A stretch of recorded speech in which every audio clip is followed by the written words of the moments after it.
Not any good. There are two others back there. I can put them in.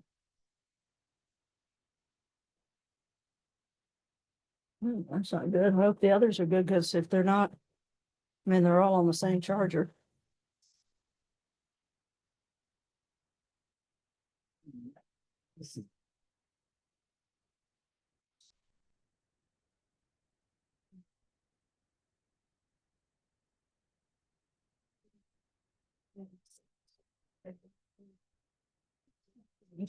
Hi, No. come in. Okay, that's okay. Okay. So I'm gonna pass around our prayer list. If anyone has anyone's experiencing obstacles or illness or recent death, and you'd like for us to have them on the prayer list, feel free to add names. And for next week, we need some help in transporting Joshua and in his and a place for him to stay next week. So if anybody wants to sign up for picking him up in Santa Fe on Thursday and bringing him here, hosting him overnight, and for returning him to Santa Fe on Friday morning, please feel free to sign up.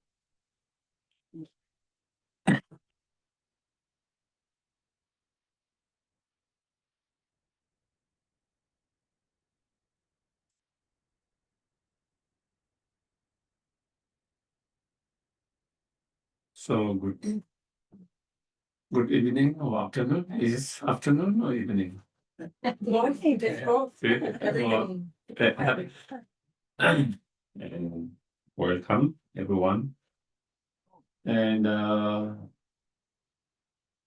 we will start with again as usual with a short mindful breathing exercise.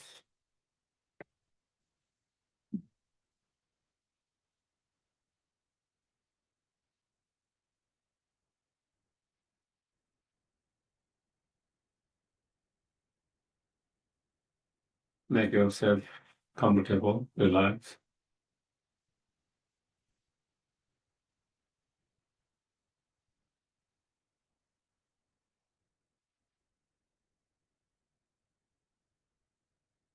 If possible, try to keep your back straight.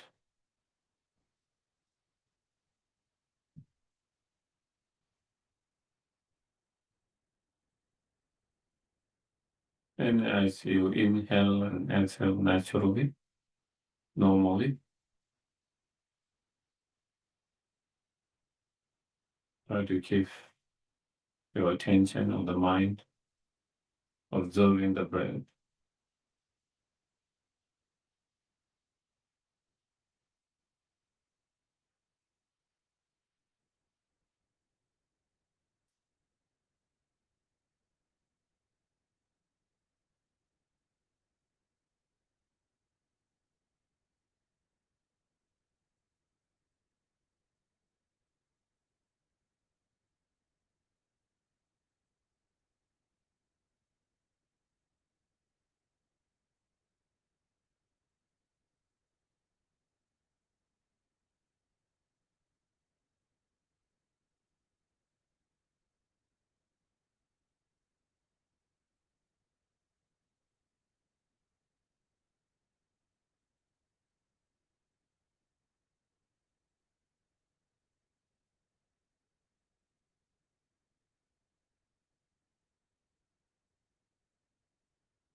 once your mind has settled down, quiet, then we can try to reflect, contemplate.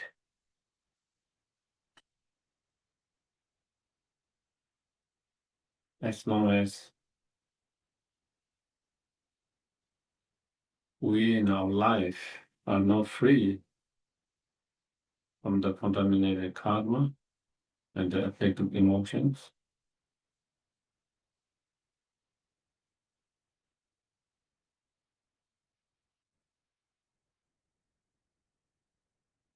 we are going to experience some form of problem, challenges, difficulties, suffering all the time.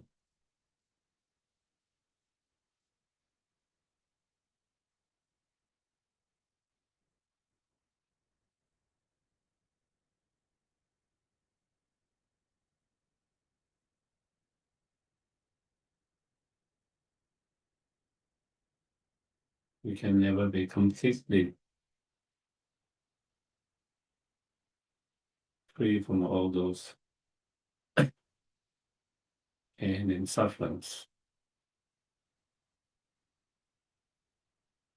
until we are able to get rid of those contaminated karma and the delusions.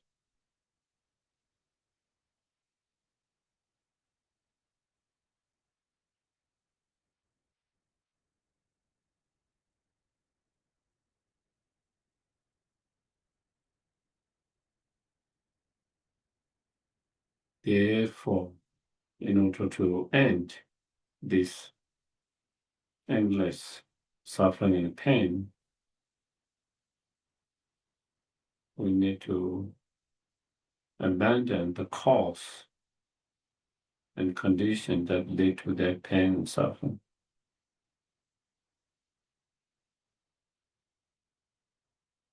That is the contaminated karma and the delusions.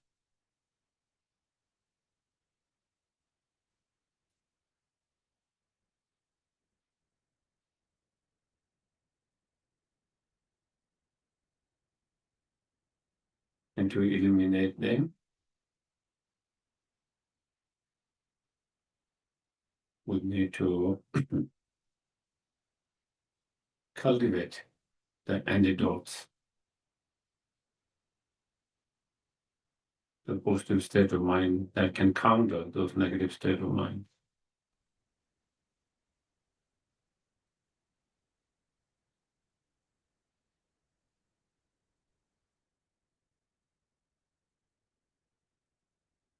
And in order to cultivate those positive state of mind, the antidote,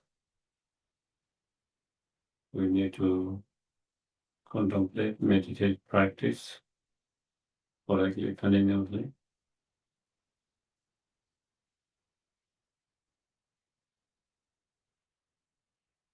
For that, we need to be reminded of the importance of practice, meditations, and continue to study. For that purpose, I'm going to listen. Not only listen, but trying to apply and integrate as much as possible in our everyday life from what we learn.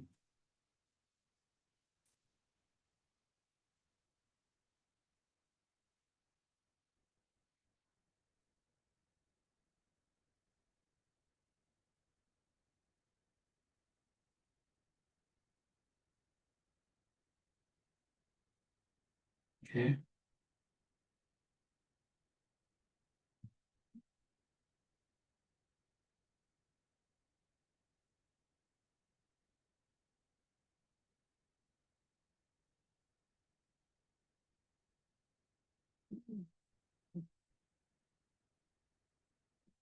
So did praise the Shakyamuni Buddha 3 times in English to the founder of the endowed constant destroyer, the one the destroyer, completely perfected, fully awakened being, perfect in knowledge and in good conduct, Siddhartha, Lord of the world, supreme guide of human beings to be tamed, teacher of gods and human beings, to you, the completely and fully awakened one, the endowed transcendent destroyer, the glorious conqueror, the subduer of the Shakya flame, I prostrate, make offerings, and go for refuge.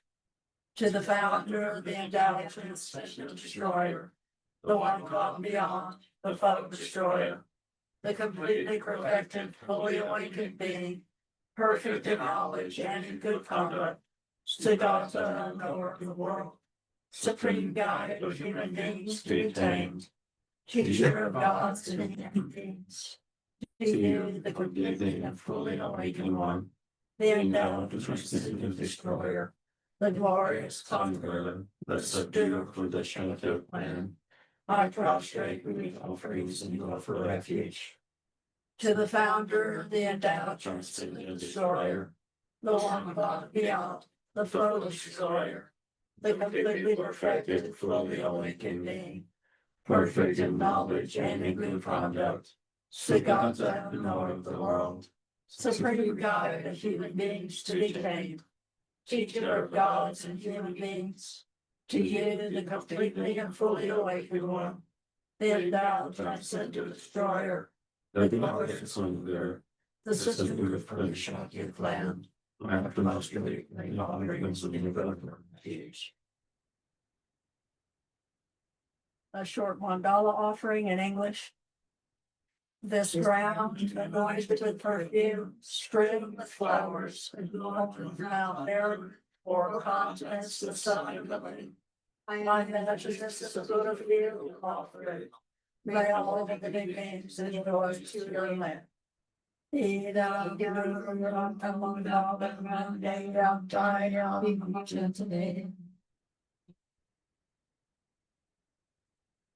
And we'll do taking refuge in generating bodhicitta once in English, twice in Tibetan.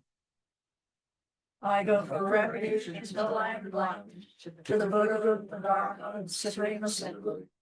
But I pray through listening to the Dharma, may I become a Buddha in order to benefit all sentient beings. Samgye Churana Soki Chonama Cham Chupadi Dani Japsushin Yagi Shoyen Tepe Saranamki Yola Kenshe Sangye Drupa Haisho Samgye Churana Soki Chonama Cham Chupadi Dani Japsushin Yagi Shoyen Tepe Saranamki Yola Kenshe Sangye Drupa Haisho. 이제 아주 이제 손에 또 동제 방법이제 대비 전에 전에 매 고담들로 참서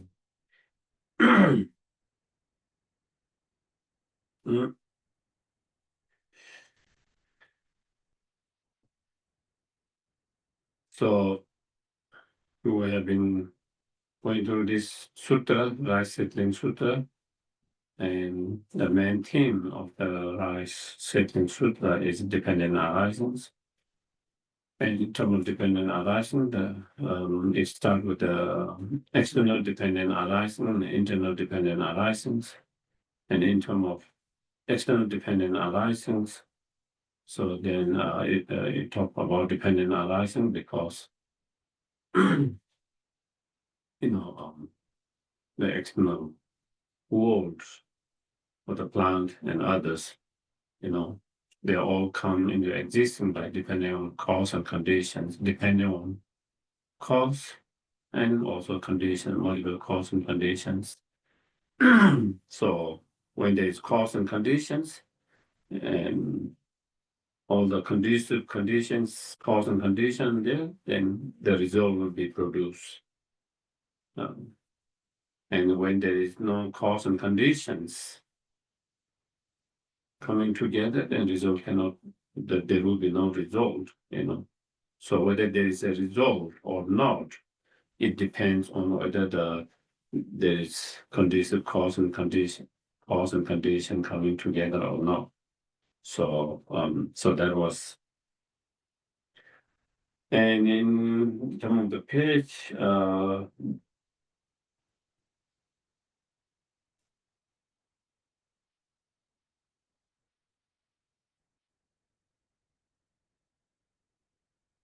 we were on page number 5.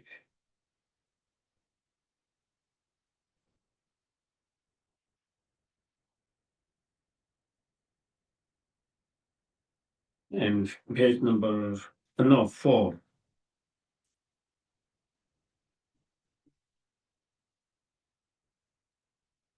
And very end of page 4, where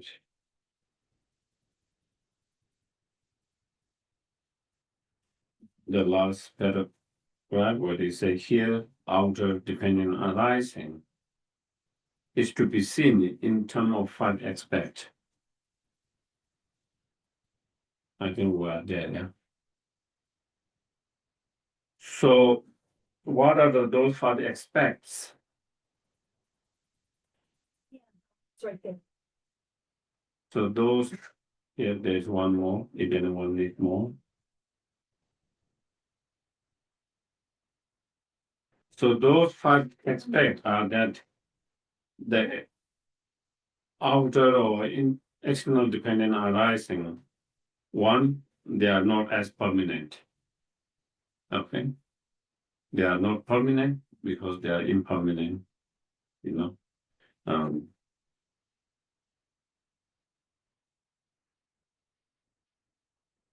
Mm,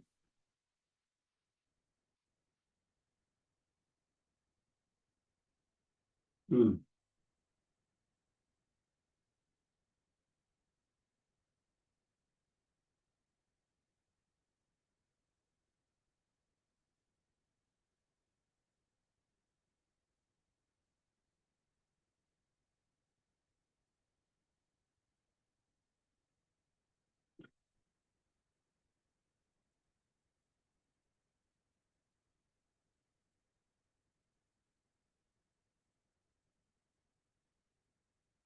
I think maybe, did we finish the previous one? I don't think we did. Mm.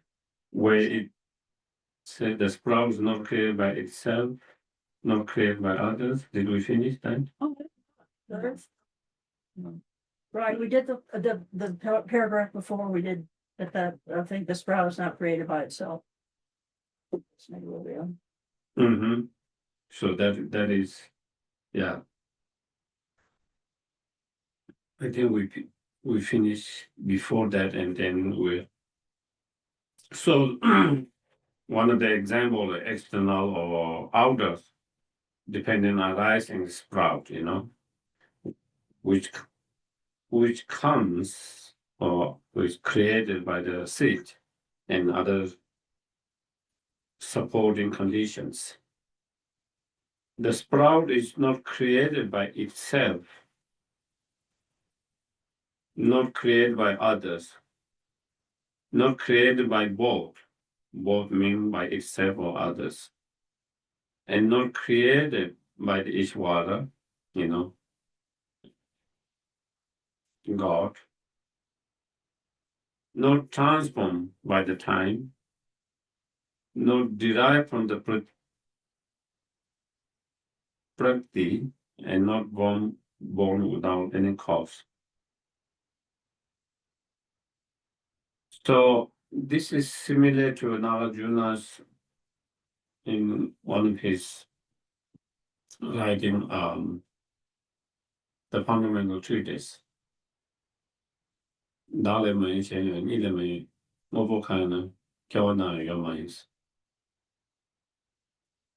哪里没先人，一点没给没意思。Where he says, you know, the self.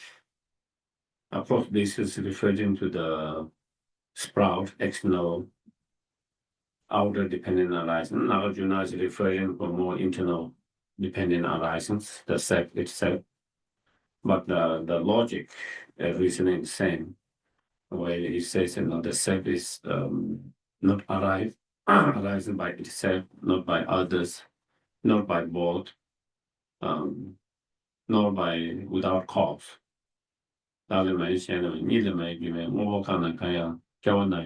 And therefore all the phenomena, whatever phenomena, they cannot exist independently by itself.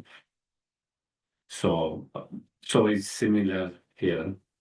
In that, then it is refuting.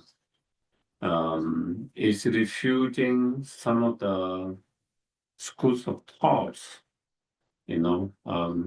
Different school of thoughts have different ideas or different belief how things come into existence, what created, the world and the world itself and the being in the world, and then the environment of what created them, and also the school of thoughts. And then one of the earliest school of thoughts is, that is created by itself, in a sense, that there is an idea that the sprout is already existed at the time of seed. So, so that's why it is. And so then there is some debate on that, and so this is what is refuting that it cannot, if it exists by its sprout, is already existing at the time of seed, then there is no need for the sprout to come later, because they say it is already existed, but it has not manifested. That is there. So the sprout is already there, existed at the time of seed. It's already there, so it's already been created there at that time. And so then when it's argued, then when you put water and every other condition, then it manifests. They say it only manifests, but it's already there, and so then argument is then it means then either, there's no reason for it to sprout or manifest because it's already created at that time, or there will be endless creation of that. So therefore, that idea is refuted. So therefore, it cannot exist by itself because the sprout to exist, it depends on many other conditions, which already explained, not only the seed, but the water, the heat, the earth, the space, the air. So all these 6 elements, as a condition. So therefore, if it exists by itself, then it doesn't have to depend on all these other conditions. But our direct experience shows they depend on those conditions. If there's no earth, if there's no water, if there is no air, all of that, all this, then the sprout cannot manifest from that seed as a sprout. So that is what. So that sprout is not created by itself because it is created by depending on all other conditions, such as the 6 element, which I already explained before. Not created by others. In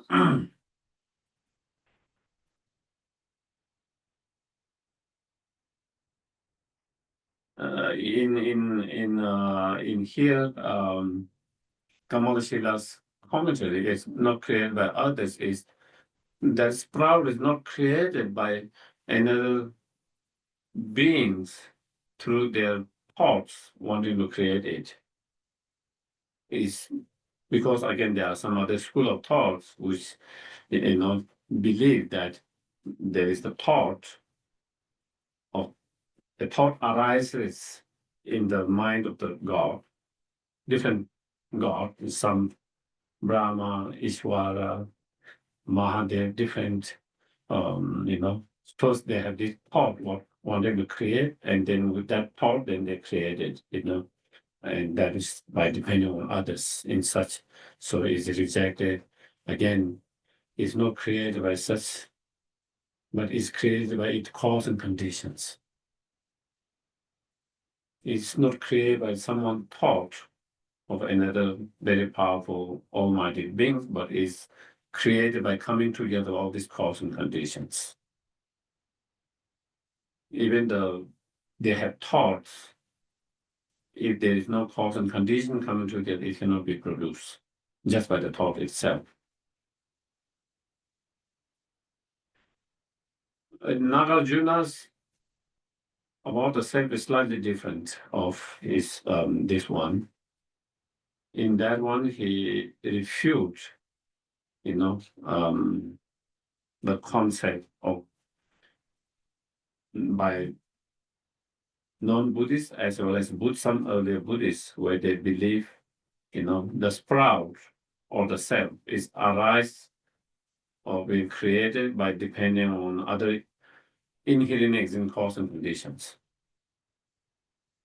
They believe there is dependent on cause and conditions, other cause and conditions. It is not produced by itself because it's dependent on other cause and conditions. But they believe that cause and conditions are inherent in existence. And so that is being refuted.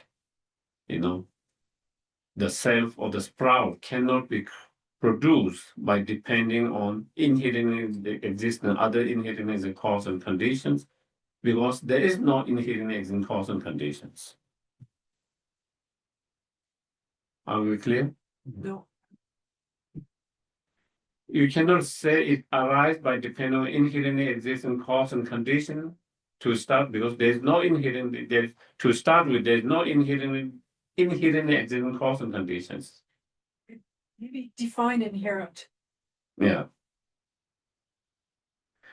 Inherent means the cause and conditions are able to exist themselves, but without depending on other cause and conditions by themselves. Can you give an example, maybe? Yeah. Let's say the seed. The sprout, the cause of sprout is the seed. If the seed is inherently existing, the seed will be able to exist without depending on its previous seed or other, whatever it comes from other cause and condition, it has to be seed without depending on other factors, other cause and condition by itself. As long as it depends on the seed, come from some other cause. It might be coming from the flowers, it might be coming from some others, and that is dependent on many other factors. So this is ruling out magic. Magic, even the magic, there is a lot of cause and conditions. When someone created magic, there are many things, whether it's a magic, whether it's a trick, whatever, there are many cause and conditions that need to come together to create that magic or to create that trick, whatever that is. If you take away all those cause and conditions, all this, one cannot create that trick, one cannot create that magic. They have tools to do that, many different tools to do that. If you take out those tools, they cannot create any of them.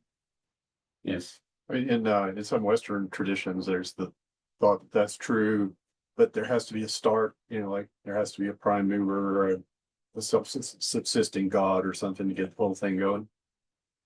So what's the response in the Buddhist thought to that idea that there has to be a beginning point at least? Mhm. Yeah.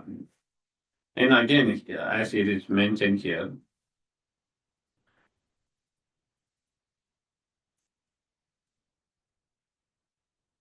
it is not only Western, many of the school of thought, even in India, before Buddhism came, there was similar ideas. The world was created by Brahman or Ishvara or different, according to different school of thoughts. They have different creators of the world and the being in the world and everything. Again, that has been rejected by Buddhas. As you see here, it will come also here, Ishvara as well. So from Buddhist point of view, everything is by dependent on cause and conditions. Our world came into dependent on cause and conditions.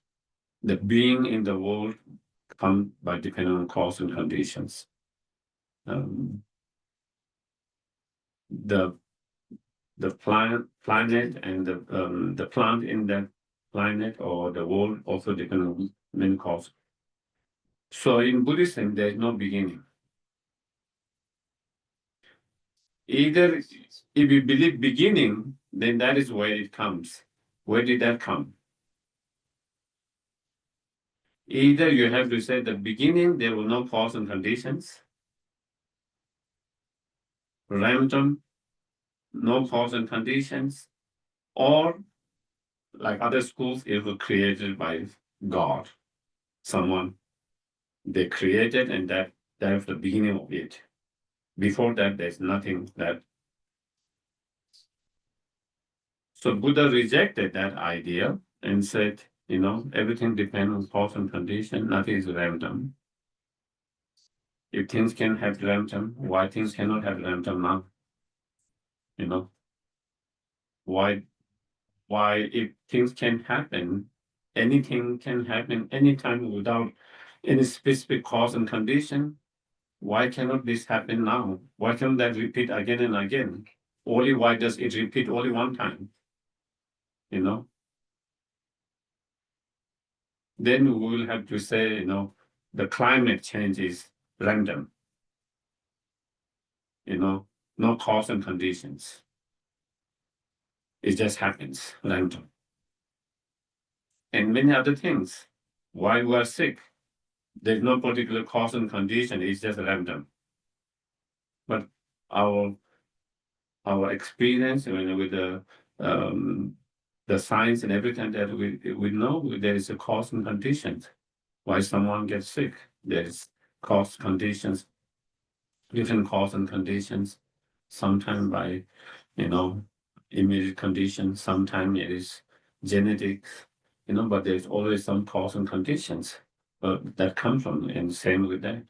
So therefore, if there is no creator God who created first time, or it's not random, then there is always cause and conditions. So even the first moment here in Buddhism, this world, our world, has the beginning.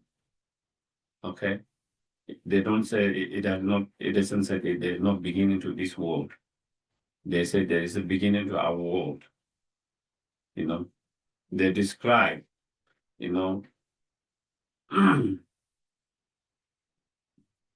this whole universe comes and goes, just like everything else. This universe is created by many causes and conditions. It lasts for as long as it lasts. The conditions are there to last, and then it comes to the end, And then again, there will be kind of space, And then again, when cause and condition, then there's creation again. So if the beginning of this, let's say, of this world, they talk about, whole black, empty space. And they say sometimes they use, space particles, or sometimes they use empty space particles. So from the past, when it has a distraction, up from the distraction, then what was left was those particles in this empty space, so-called empty particles or space particles. So many of them, but it's kind of separate. And then with the time, with wind elements, then it started to move all these particles, and then they start to come together. And then with that, then fire elements comes, and through the fire elements, then it create the water elements, and then through the water elements, it started to rain, and with that rain element, then slowly the earth things grow there, and so that is their explanations. But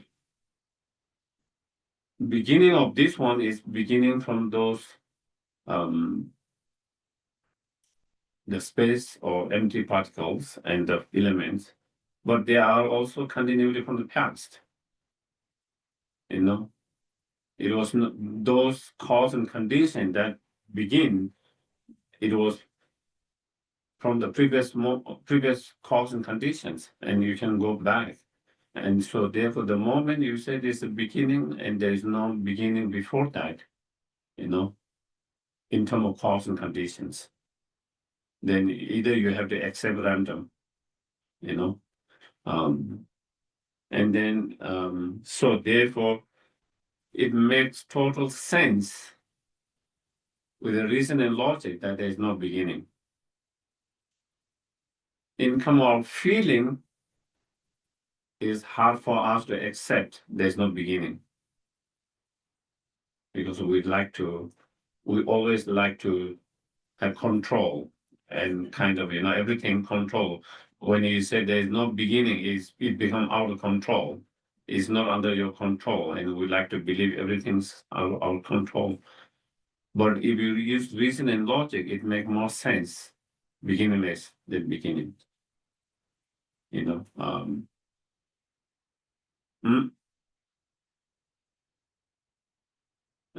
yeah. Okay. And not created by both. Since it's not created by itself or not created by others, therefore it cannot be both. And not created by Ishwara, God Ishwara, if everything can be created by such as God Ishwara by their thoughts, they can change this situation world anytime. Why sentient beings need to suffer? If they had that ability, to end and create whatever they want with their thoughts, why wouldn't they end the sufferings?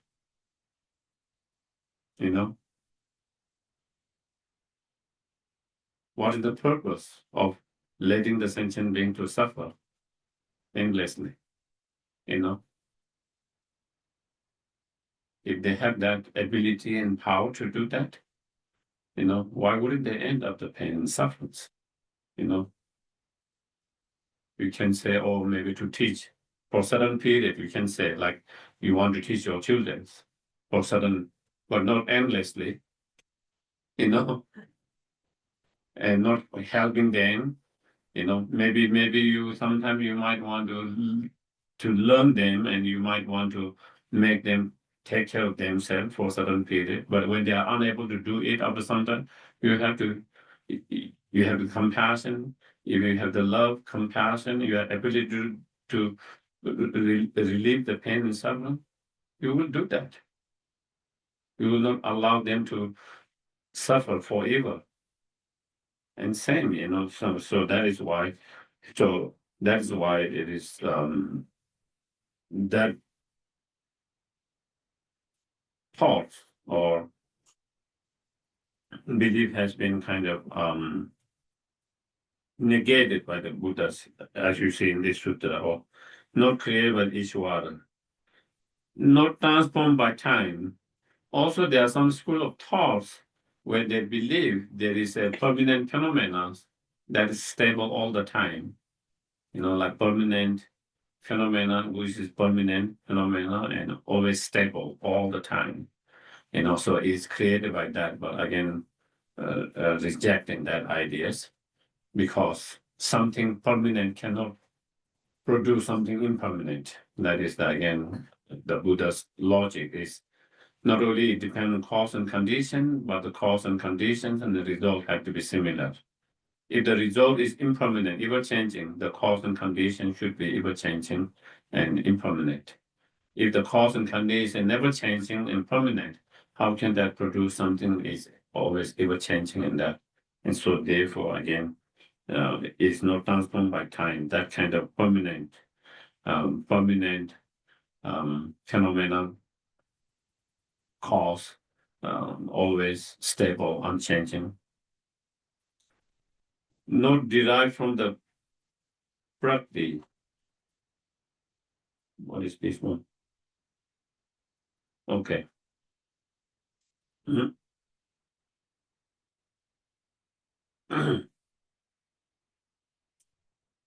From inherent nature, prakriti here means nature, and not derived from inherent existing nature, because nothing exists inherently, and not born without cause, nor the sprout, such as sprout, is born without cause, because it has cause and conditions. If the sprout can be born without cause, then all others, why others cannot? Even though they are not born, even though it's not born without cause and derived from breathing and not transformed with the time, not created by itself, others, Lord and Ishwara and so forth, nevertheless, through coming together of the conditions, such as element of earth, the element of water, element of fire, element of wind, element of space, element of seasons, and then sprout form as the seed is seasons. So those are the conditions, and the cause is the seed. So the sprout come into existence or is formed as the seed is ceasing, as the seed is transforming into the sprout with the support of those conditions. So again, talking about how the external or outer dependent arising, such as sprout, come into existing or is formed or is created by depending on, by coming together of the cause of that it, such as the seed, and the conditions, such as the four, the sixth element. Thus is the conditional relation in outer dependent arising to be seen. So the causal relationship is the cause here in terms of sprout, the seed, and the conditional relationship is those six elements of the conditions. Here, outer dependent arising is to be seen in the term of five aspects, which are the five aspects, not permanent, So all these outer dependent arising are not permanent because they are ever changing. Ever changing.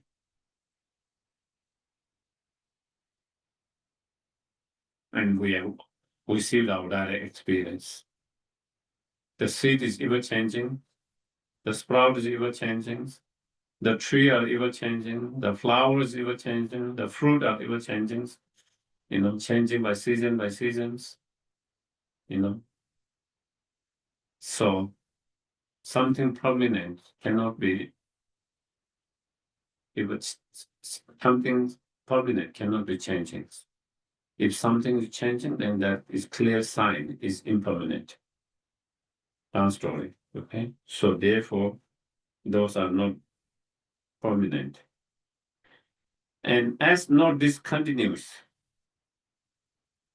all this external or outer dependent arising, there's always continuity. The seed becomes the sprout becomes the trunks, whatever leaves, and that produce the flower, fruit, and then from that fruit, another seed comes. Even though when the plant dry, again it dissolves into the earth. It still continue in some form. It becomes the fertilizer. We become part of the fertilizer. And that continue, that fertilizer continue, give rise to other plants, and that continues. So there's always the continuity. It's not without continuity. It's not that when the flowers or the trees burn down or dies because it didn't get enough water, it doesn't mean there's no continuity. Okay? It has died, it has been burned down, but still there is continuity of that. In some form. And there's always continuity. So that's why it's not discontinuous, because it continues. It's not involving transmigrations. Hmm?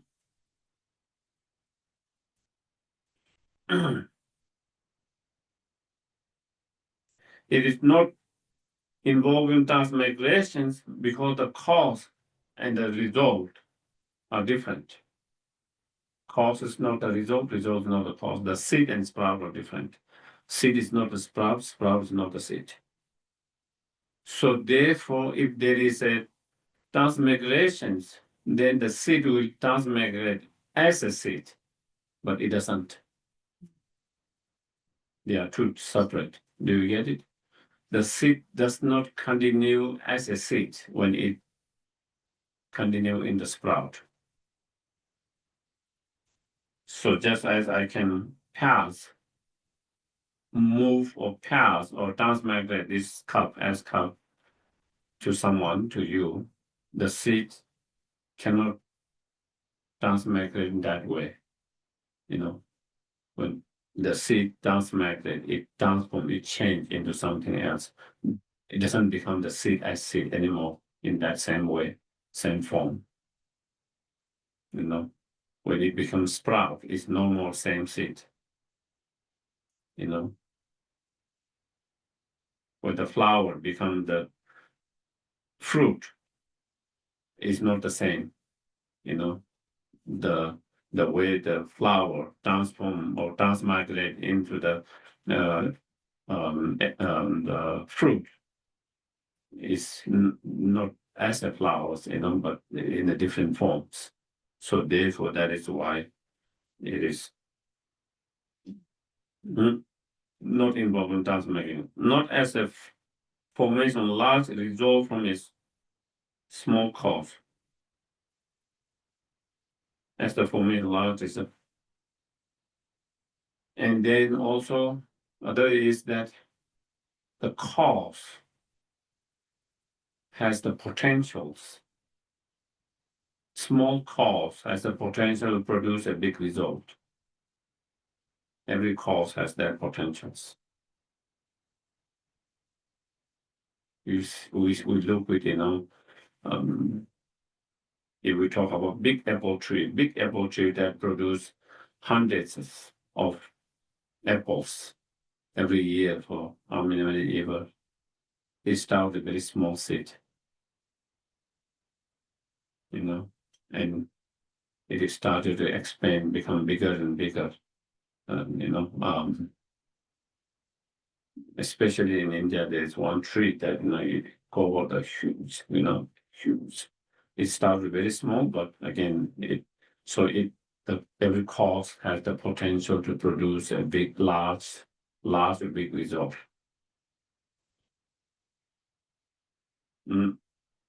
Again, this we have to remember all of this apply to internal cause. And so, to understand again, the way it is explained, first, all of them explained with the external or outer dependent arising, where we can observe and we can see, we can understand. And then that same cause, that same law of cause and effect, not only relate to the external outer dependent, but it also apply to internal dependent arisings, the being's experiences, being's action, and so forth.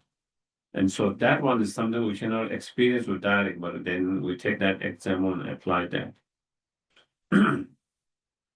And as continuity of similar type, and not only that, then in not only,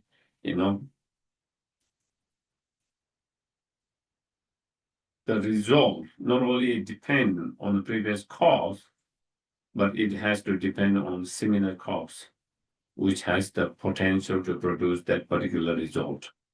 Not every seeds have the same potential to produce any kind the chili seed does not have the potential to produce apple fruit. They need to be similar type, cause and conditions, and the result has to be similar type. The continuity has to be similar. The cause and condition has to be similar to the result. So again, and that is also why permanent cause condition cannot produce impermanent result, and vice versa. The cause and condition and the result has to be similar type. And so that is where again, of course, I give the example of chili and apple, but also that is when it comes to internal cause and conditions, unwholesome actions cannot produce, pleasant experience, happiness. Those are two are unsimilar. Unpleasant action produce unpleasant experience. Pleasant action produce pleasant experience. Wholesome action produce pleasant experience. Unwholesome action produce unpleasant experience. So the cause and condition has to be similar. Are we clear? Yeah. So these are then. All these 5 aspects apply to our internal dependent arising, the being's experiences, so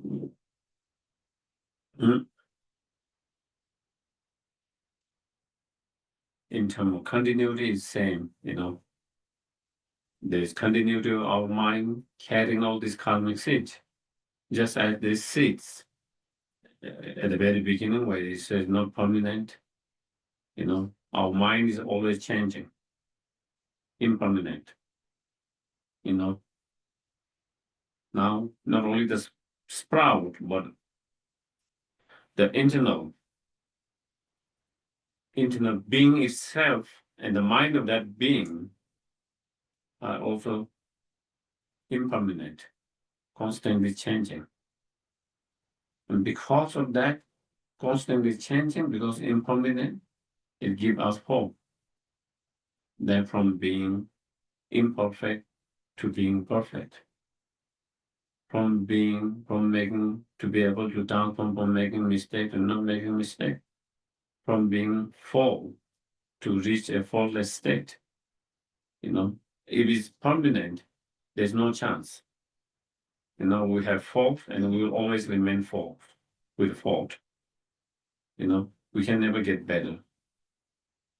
You're an angry person, you will always remain an angry person, no matter what you do. There's no chance that you can overcome that anger. Just to give one example, if you're an angry person, you always remain angry persons. There's no hope. But because it's permanent, you can change, your mind can change. From being angry to non-angry. From being selfish to non-selfish. From being ignorant to not ignorance. All this is possible because the person itself and the mind that is within the persons are impermanent.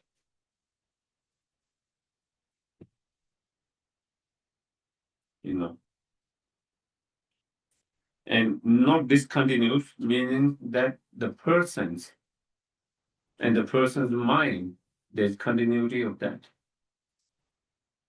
There's always continuity of the mind and the persons. But then when we die, it's not the very end. Everything ends there.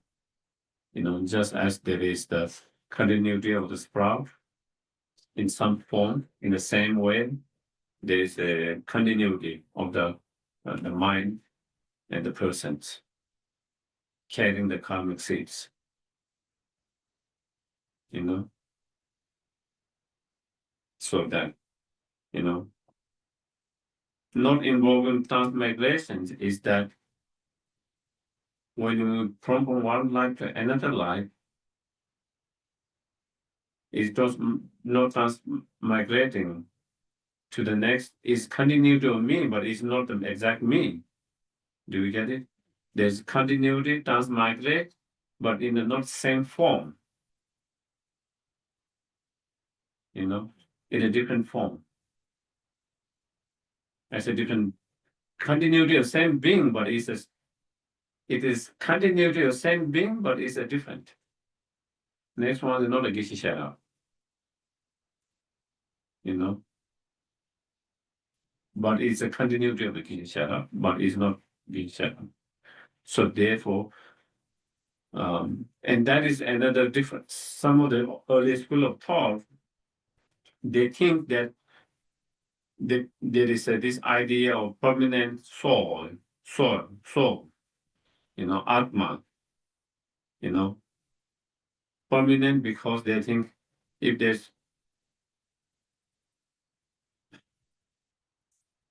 no permanent self that go from one life to another life, then who is that person who is experienced the result of that person who is created? So then they think it must be, you know, so therefore they believe that it should be the permanent self that continue. But in Buddhism, it doesn't have to be permanent. It doesn't have to be the same, as long as it's the same continuity that's carrying the karmic seeds. So that is, I think, where it makes. And then as the formation last result from the smoke pot, we already talked, you know, when we create karma, whether it's positive, negative, even the karma can be very small at the very beginning, but if we don't do something to in terms of negative karma, if we don't try to purify, to destroy that, then that small karma can multiply and become bigger, stronger. You know, the negative karma can become small. Negative karma can become after many lifetimes. It can be very big, huge, because it has that potential to expand and multiply and become a big, just like the external cause. And that is only not with the negative karma, but same with the positive karma. Positive karma, if it is not being destroyed by some other form energies, then also it can become bigger, multiply and become small. And therefore, that is where in some sutra, Buddha mentioned, you know, do not be careless because the negative karma is so small and insignificant. Do not be careless because that negative karma, you might think, oh, it's a very small. This negative karma very small, you know, therefore you might be careless. And so never be careless because it's so small and insufficient because it has the potential to become a big. And then he gives some examples, you know, like a drop of water seems very small, insignificant. But when there's continuous of that drop of water, the bucket will be filled with the water after some time and become significant enough. And, you know, one the example given that. So that is from here, similar, taken from this. And continue similar, we talked before. So how is not permanent? It is not permanent because sprout and seed are different, you know.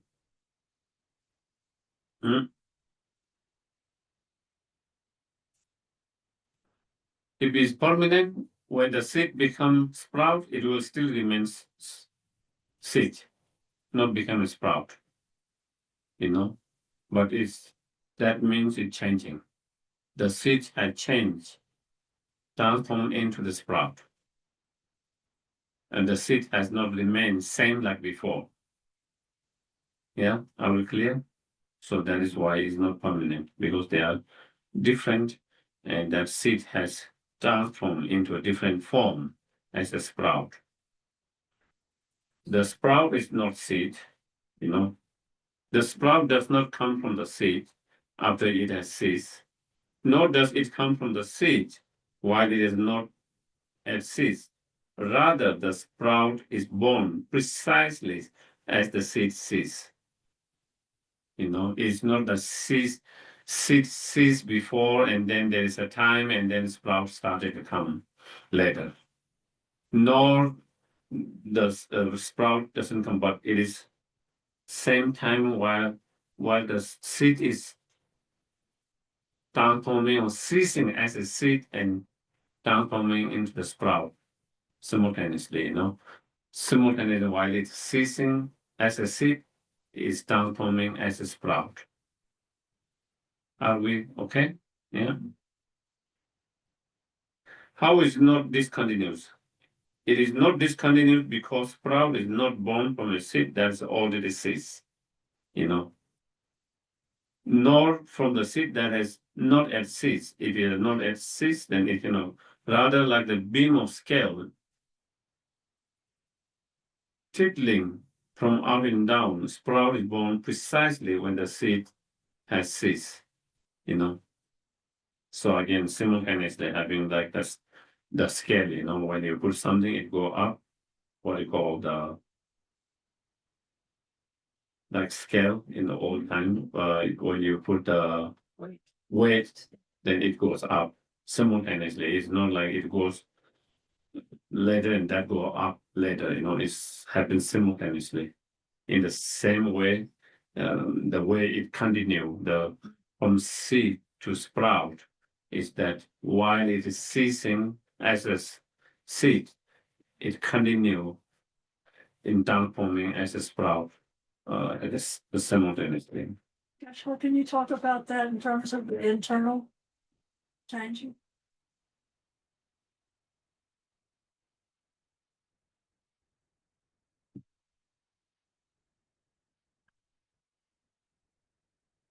When a being, continue in the next as another beings, it's not that one being has ceased and then another new being comes. No, that, but it's happening simultaneously. As it says, one of the examples they give it, the being of when we die, the moment the consciousness leaves this our body, the particle is immediately simultaneously produced. It's not like first your consciousness enter and then later that you have the particle. It's happening simultaneously, Transform and transfer in continue simultaneously. It's not like there's a time, Our conscience has left our body and then there is no particle has not existed, and then later the particle exists. It happens simultaneously. The moment your conscience leaves, that very moment the particle beings is being of that being, particle being of that person is born or created. How does it not involve transmigrations? Since sprout is one thing and seed is another, which the very sprout is not seed, hence it does not involve transmigrations, it does not involve transmigration without the change, seed as being seed to sprout, and sprout being as a sprout from the spirit, from the seed. The way it is transformed and transmigrated is by changing. How does it entail the formation of large result from a small cause? A large fruit forms from planting a small seed. Therefore, entitles the formation of large result from a small cause.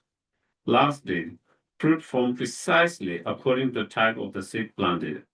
Therefore, involve continued similar type. So, precisely according, if you have, if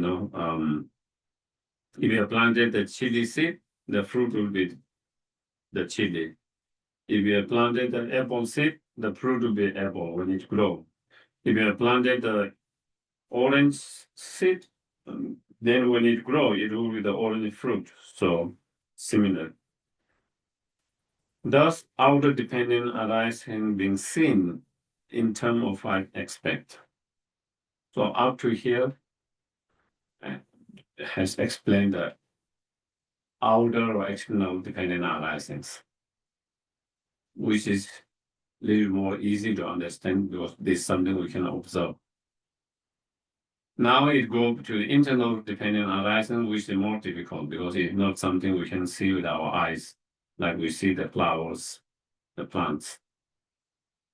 But that law of cause and effect or the dependent arising apply to all external, internal dependent arisings. It's not a specific for just the outer dependent arising. That law of dependent arising apply equally same way to the internal dependent arising, internal world. So therefore now, similarly, inner dependent arising also arises from two principles,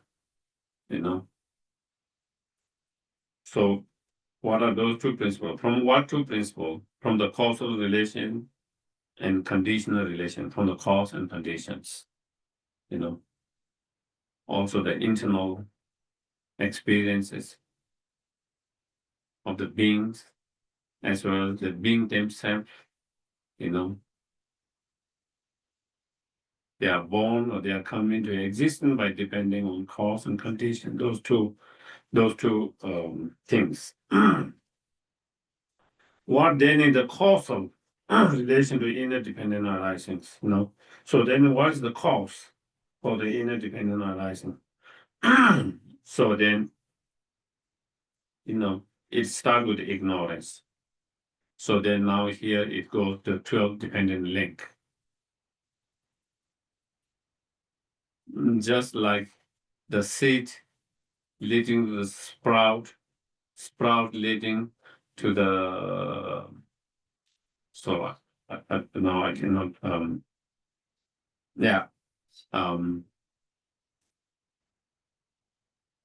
the stem, leaves, and so forth, and similarly how each of them become cause to the following result. Similarly, it starts with the ignorance. The ignorance causing karmic formations. Okay, the second is the karmic formations. Due to the karmic formations, so here it says, so on until finally the birth causes aging and death. So the ignorance cause second link, karmic formation. The karmic formation cause third link, the consciousness. The consciousness cause the fourth link, name and form. And the name and form cause the fifth link, which is sense faculties, six sense faculties, or the power. And then that cause the sixth link, the contact. And the sixth link contact cause or produce the no, I think I missed one inside. Oh yeah, feeling, the 7 feelings.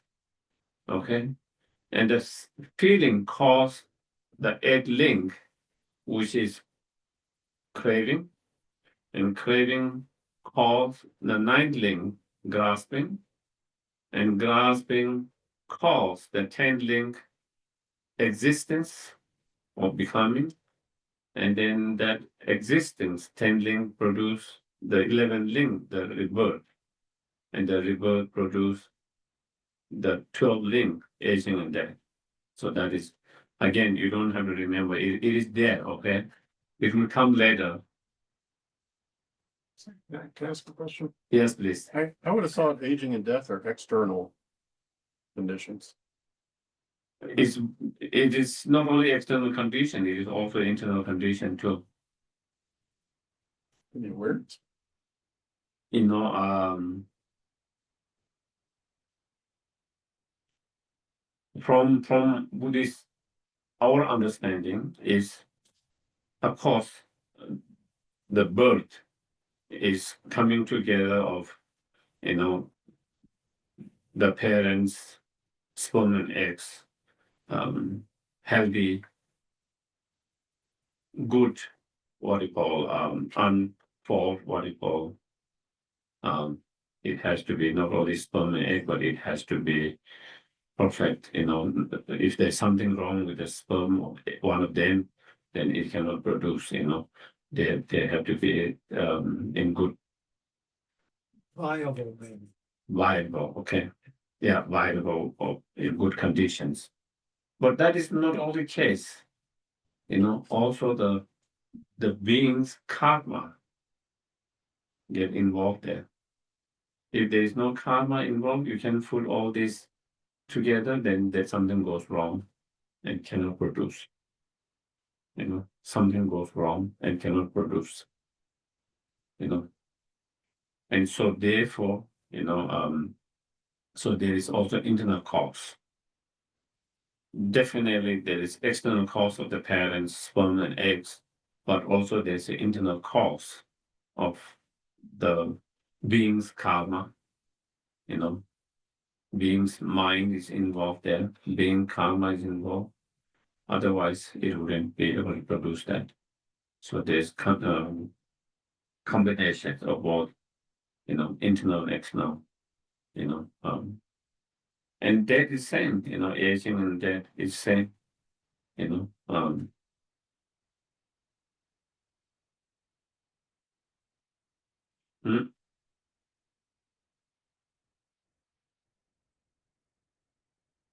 There's an external cause and condition to age and to die, but also there's an internal cause and condition as to, the karma, the internal cause and conditions. If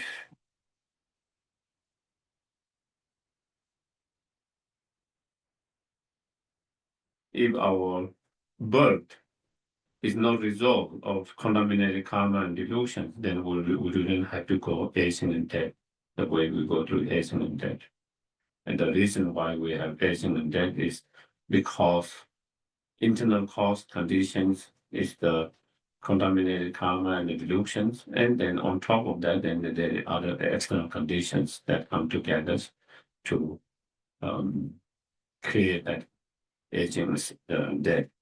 So that is it. It is when you read here, then I think it is a.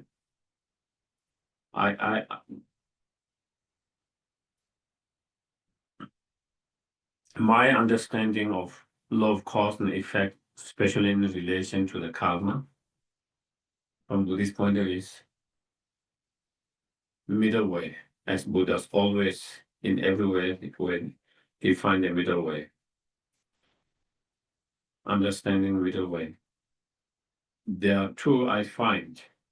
One, some of the early school of thought, also they believe karma. Some of early school of thought also believe karma. But the way they believe and the way Buddhists understand karma is slightly different. Some of the early school of thought, the way they explain the karma is that it's a destiny, is fate, is predetermined. You can't do anything about it. Do you get it? So that is how, you are born in a lower caste and that is who you are. You cannot change that. That has, so therefore, that is the one explaining. Buddha rejected that idea. You can change. You don't have to be, you can change your karma. You can change your karma. That is not everything is not predetermined. It's it's not already destined or prefixed, everything like that. Constantly you can change your karma with your actions, with your thought, with your practice, all of that. That is the one rejecting that thing. However, everything's you can't do anything about it. Everything's already fixed by your karma, predetermined by karma, you know. So there is nothing, they just experience it and hope for the next future by creating better karma now. Then I feel our modern world, and not only modern, I think also there was some school of thought even in earliest materialistic world. The materialist world is then, everything's happens due to immediate cause and condition, external cause and condition. Everything's about immediate, everything's happens because of immediate external cause and conditions. Nothing to do with karma or karmic cause. That is another extreme. And so Buddha's understanding or approach or of the karma is there is a contribution of previous cause and condition and immediate cause and conditions. When those two come together, then it produces the result. There is a role of previous cause and condition, previous karma, cause and condition, previous cause and condition that is being played, but it is not only that role, it is also our immediate cause and conditions also play a role in that. And so we can change those things, And therefore, that is the kind of the middle way. Not exactly same as the materialistic approach, not as the earlier school of thought where everything is fixed, predetermined, and there's nothing you can do about it. That is, yes, please. Mary Jo seems to have a question. Yes, please. I apologize, but I have a bad signal and I'm not able to hear everything. But what is it that comes together with the causes and conditions, comes together with something? And that's an important thing, is it comes together with karma?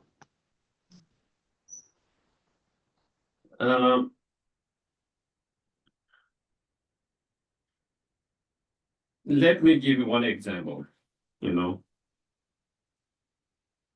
I have been carrying all karmic seed, good and bad, so many of karmic seed, good and bad. For those karmic seed to manifest, it depends on immediate cause and conditions. And those immediate cause and conditions can be internal, external. Okay? Let's say I have a karma to get sick, certain kind of sickness. There's internal karmic cause and karmic seed is there. But in order for that to manifest, it depends on my action, present actions, whether I take care of my diet, whether I take care of my lifestyle, how I engage in my lifestyle, how I engage in all of that. That play the immediate cause and conditions in that. So karmic seed is there, and then to get sickness, and then I don't take care of myself. I don't take care of myself in terms of my lifestyle, in terms of my diet, in terms of whether I do exercise. So I totally ignore, I totally become careless and not take care of yourself. So karmic seed is there, and now with that actions, immediate actions coming together produce that. Okay. I have karmic seed to get sick, but if I take care of all of that, immediate cause and condition, I can stop that karmic seed from driving it,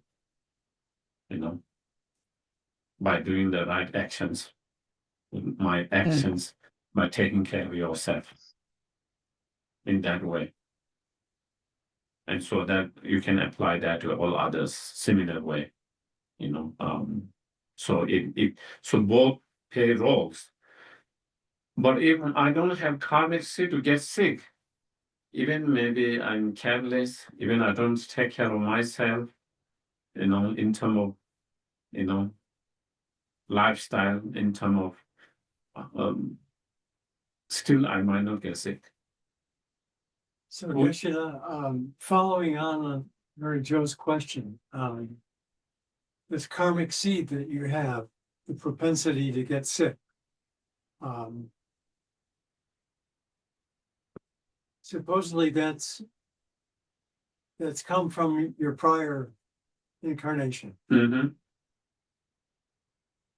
What is the nature of that? Is it some form of energy? Does it have a material form? Uh-huh.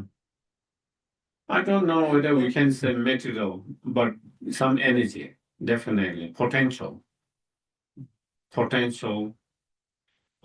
Energy, you can call energy or potential.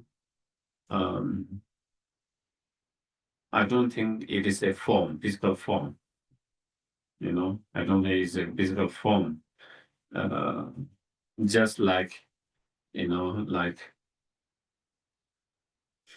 when you have a garlic in your cup, when you take away the garlic, still the smell is there, the potential to smell there is there. Even though, and I don't know whether you call that as a form. Similarly, there is the potential. So it is not physical form, but there is the potential, the energy to produce certain particular experience result. And then how does it go from this form dies and how does So- the energy go from this form Um, to a new one? as we go through, you create the action, karma, whatever actions you engage. The moment you engage and create karma, immediately that karmic imprint is planted in the consciousness. And that consciousness carry that potentials, that imprint, that potentials. And that mind that continues when you die, the subtle mind, even though growth mind ceases, but the subtle mind continue carrying all this karmic seed or the potential or the energies. And then when that potential or energy or karmic seed is met with certain cause and condition in futures, then that is happen. So, Sorry. so in a sense, these seeds, in consciousness and whatnot, when when the consciousness leaves, there's a subtle movement into a bardo body where it continues, where the seeds continue. Yes, our mind continue from this life to intermediate part of stages. So even though they don't have physical body like us, very subtle bodies, but the consciousness, continuity of consciousness is still there. And then when the pardo die, and then in that whatever rebirth they take it, that consciousness continue carrying all these karmic potential or seed energies. So I'm Yeah. Well, I just saw that Mary Jo is a question again. Mm-hmm.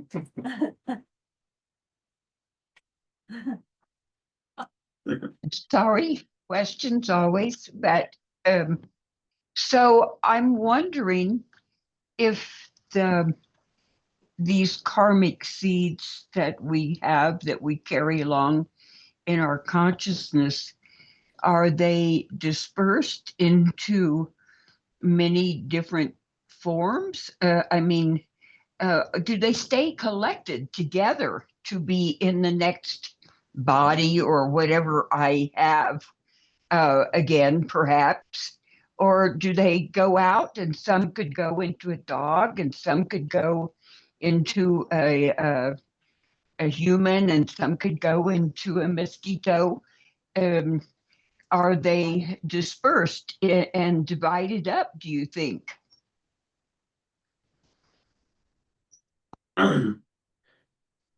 Our karmic, all the potentials is carried by the same consciousness, consciousness that continue. As mentioned, just as in the external, depending on where there's continuity, there is also continuity with the mind, carrying that. And then, when certain cause and condition ripen, to the karmic seed to be born as an animal, or let's say a dog, then you take, and then, you take a rebirth as a dog in that lifetime, but you still carry all the other karmic seed with that, even in dog. And then, when certain cause and condition come together to ripen the karmic seed to be born as human beings, then again you are born as from dog to as a human beings, and then again carrying all other karmic seed that has not ripened or still there, and so that can go, from one to another. You can be born as a mosquito, you can be born as a dog, we can be born as a human being, we can be born as a different sentient beings. You have something? Well, I was trying to think about how is this different from Atman, Mm-hmm. the soul going from one physical body into another. And I was also thinking about Thich Nhat Hanh teaches that we are like waves in the ocean, Mm-hmm. that we manifest as the wave energy approaches the shore. We rise up and come down. We all look different, and then we're always water. Mm-hmm. The wave is always water, and it returns to the water when the wave is done, and it goes back down the beach into the ocean. And I was wondering about while we're that wave, we have a certain energy and karma. Mm-hmm. And is it that the energy, the karmic seed that we have goes back into the water, into the cosmic consciousness, and then certain conditions happen, and that there's conditions that come together, and then that karmic seed rises again, a new wave, if you will. Mm-hmm. But having passed through an ocean of consciousness or awareness. As far as my understanding is, there is no such oceans or cosmic consciousness that from where we all come, and then we all. That idea is in some of the earlier school of thoughts. That is why they have this idea. There is like ocean cosmos consciousness, and from there we are all sentient. When you achieve nirvana, then they all go back to that, to same. But my understanding of Buddhism is that there's no such, we all have individual mind, consciousness, and the liberation nirvana is when our mind is free from all the delusions, and that is the nirvana, that's the liberations. It's not joining the cosmos, what you call cosmos. Cosmic consciousness. Consciousness is not entering that, that is some school of thought have that ideas, that when you achieve moksha or salvations, or they might use slightly different moksha, but it's nirvana, and when you achieve that and you enter that consciousness, then there's no more separate from that consciousness, become one. There is that. But in Buddhism, I understand that there's not that. But then even though consciousness continue, it doesn't mean it's Atma, because the consciousness is always changing. Even though there is continuity, there is always continuity, but it's not always, it's constant. The consciousness is always changing. Sometimes more muddy, sometimes more, just like the continuity of the water that come through the mountains and then go through the forest, desert, and all different form, and taking different form of that. Sometimes it's muddy, sometimes it's clean, sometimes it has all different things, but it's the same continuity of that river, that water, but it's constantly changing. And the same way our consciousness, even though there's continuity, it is constantly changing through our beings, actions, and practice and whatever different. So it's not permanent, is never changing. Atma is permanent, never changing, is same. So even though there is continuity, it's not same. It's very different from the Atma concept of the Atma. Permanent. Yes. Maybe you could compare like this continuity of consciousness, like within a person's experience, to then the next stage you're talking about. Because I think what gets people hung up is the idea that there's me and then there's my next life, and but there's not even a me really, right? Yeah, if we are talking from emptiness point of view, then of course, even there's no truly existing me or mine, everything's like an illusion. The concept of me or mine is all like an illusion, by depending on cosmic conditions, or it only exists relatively, and it also continuity is relative, also the continuity is relative. Also the karmic seed carrying it all, we are talking all from the relative point of view, but not talking from the ultimate point of view. In ultimate point of view, there is no me, there is no mind, so there is no consciousness to continue. There is no karmic seed to be implemented or to be imprinted in the consciousness when we talk about ultimate. So I think we have to distinguish these two reality, the ultimate reality and conventional reality. And so at the moment when we're talking all of this, we're talking more from the conventional relative reality of that.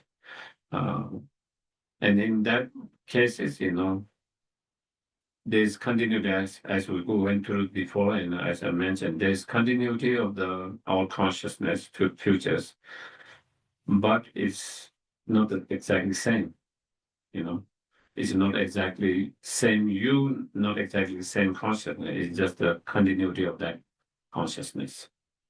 Yeah. Okay. So then we do the dedications. Okay.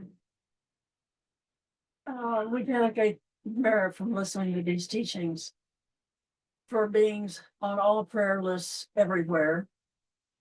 And on our prayer list, for those who are having obstacles, Adrian, Lynn, Raquel, Zach, Helen, Teresa, Katie, Mary Jo, Laura, Alyssa, and Roberta Corda. Those who are suffering illness, Jill, Will, Astrid, Jana, Gloria, Tarana, Linda, Emma, Kathy, Stella, Daniel, David, Gail, Linda L, Vera, Vita, help here. Vita Neva, something like that. Sure.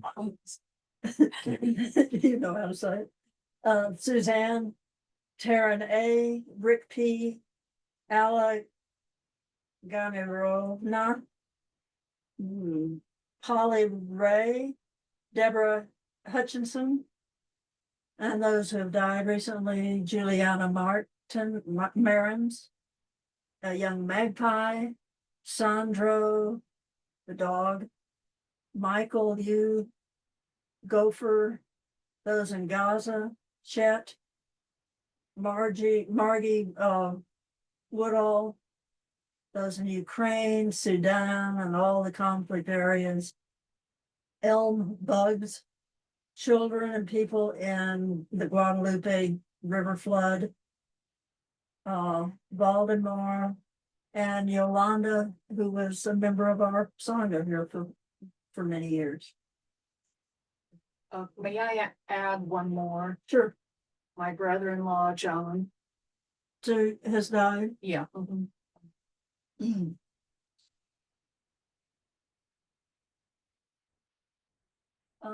So our dedication prayers, we'll do them in English.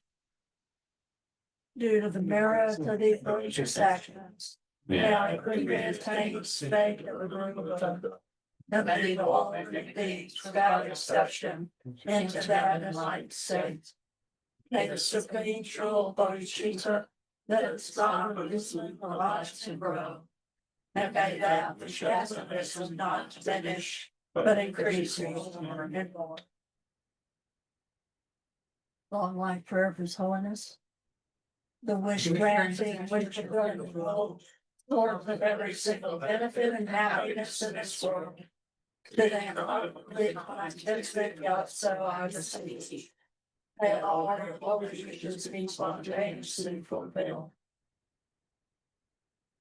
And for Lamas Operenches, just finding the reincarnation of Lamas Operenche.